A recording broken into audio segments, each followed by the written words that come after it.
Happy morning everyone! It's me, Ate Tammy, and welcome again to my mini vlog. Ayan! So for today's video guys, maaga nga akong nagising kasi nga mag-a-attend nga ako ng binyag. Actually, hindi naman ako yung ninang pero ako yung mag-a-attend kasi nasa Subic nga ngayon yung kapatid ko. Sabi niya nga ay mag-proxy nga daw muna ako kasi nakakahiya naman daw kung walang mag-a-attend. First ninong niya pa naman ito. At ayun na nga, simple lang naman yung suot ko para nga sabi ko ay komportable lang ako. Nagpahatid na nga rin ako sa kapatid ko dyan kasi pupunta nga ako ng sentro at bibili nga ako ng cake. Fast forward nga ay nakarating na nga ako sa sentro. Kung gusto nyo nga rin ng sandals ko ay ilalagay ko yung link sa comment section. Dito ko na nga rin napiling bumili sa Baker's Plaza na Buwa Branch kasi mas masarap nga yung cake dito. Quality, affordable at ilang minuto nga lang ay nakuha ko na nga. At ayan na nga ay tamang upo lang muna ang atin nyo sa gilid kasi nga may aantayin nga akong very important person. Sabi ko nga ay pakibilis-bilisan at hindi na nga dapat pinag-aantay ang babaeng ito. At ayan na nga, sobrang Latina naman talaga ng babaeng yan. Kinabog nga talaga ang atin nyo. Fast forward nga ay naglalakad na nga kami niyan para hanapin na nga namin yung bahay ng celebrant. Sabi ko nga ay ihahatid muna namin yung cake para pagpunta nga namin ng simbahan ay hindi na nga namin dala-dala. At pagkahatid nga namin ng cake ay dumiretso na nga kami sa simbahan kasi nga ay magsisimula na nga yung binyag. At habang naglalakad nga kami ay pinasakay na nga kami neto ni Kuya kasi sobrang init nga, sayang nga daw yung beauty namin. Pagkarating nga namin sa simbahan ay nagsindi nga muna ako ng kandila para pasasalamat na nga rin sa Amang Santo Domingo. Happy Fiesta nga rin po pala sa lahat ng taga Santo Domingo na buwa.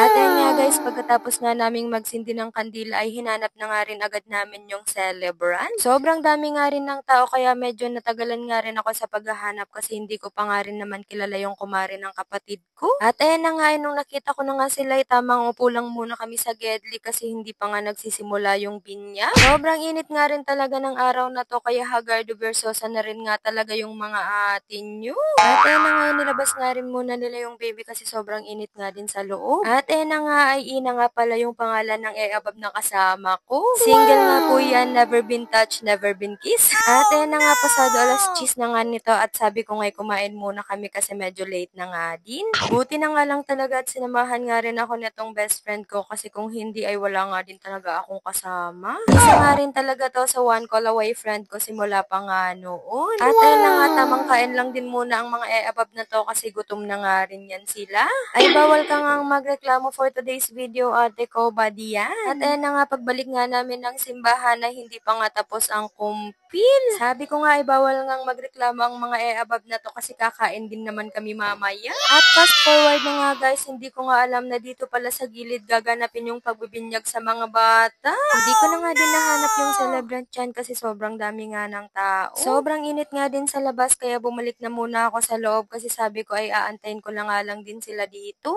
At fast forward nga, tapos na nga ang binyag at kumpil at ayan, kakain na, charot. Tamang picture-picture na nga din dito yung mga celebrant pati nga yung mga ninang at ninong. Ate na nga, nakisali na nga rin ang atin yung sa picture-picture na nga kasama ko ang mga kumare at kumpare ng kapatid ko. Hot Chinese nga ang baby na bininyagan at nasa malayo nga daw nagtatrabaho ang daddy nito. Ate na nga, maraming salamat nga sa Amang Santo Domingo sa lahat ng pagpapalang binibigay niyo sa mga taong naniniwala sa inyo. Ate na nga, pabalik na nga kami sa bahay ng celebrant para nga ay makakain na nga rin kami. Ginawa din muna nga naming laruan ang batang ito kasi hindi nga siya umiiyak. Hindi nga ng ate mo ay humanap na nga lang din daw kami ng Chinese para ganito na nga lang din daw yung anak namin. Ay, hala, hindi mo yan gagawin, ate ko. Ang wish ko nga para sa'yo, baby, ay sana nga ay lumaki ka ng mabait at may takot sa Diyos. At ayun na nga guys, nandito na nga tayo sa exciting part. Kainan na! Sobrang dami at sobrang sasarap nga din talaga ng mga putahe na niluto ng kumare ng kapatid ko. Sabi ko nga ay damihan niya na nga yung kunin niya para hindi na nga kami magpabalik-balik dito. At ayun nga ay tamang food trip na naman nga ang mga atin nyo.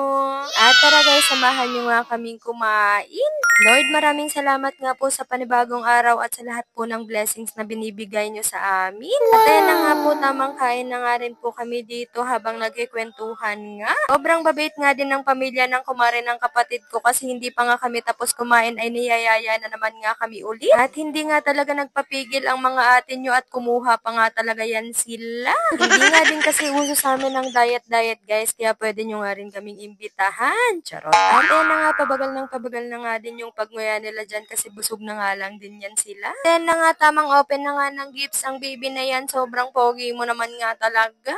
Sobrang solid nga din talaga pagkasama mo nga yung kaibigan mo. Parang kulang din nga talaga yung araw para nga sa lahat ng kwentuhan nyo. Binyag nga yung pinunta natin, hindi nga kwentuhan. At na nga, tamang pakyut nga ang mga babaeng ito. Naantay na nga lang din namin yung kumare ng kapatid ko dyan at uuwi na nga din kami. At nga guys, pauwi na nga kami dito kasi anong oras na nga din. Maraming salamat nga din po pala sa kumare ng kapatid ko at sa pamilya niya sa pag-accommodate nga din po sa amin. At na nga, pinasakay ko nga din muna tong kaibigan ko bago nga din po ako umuwi.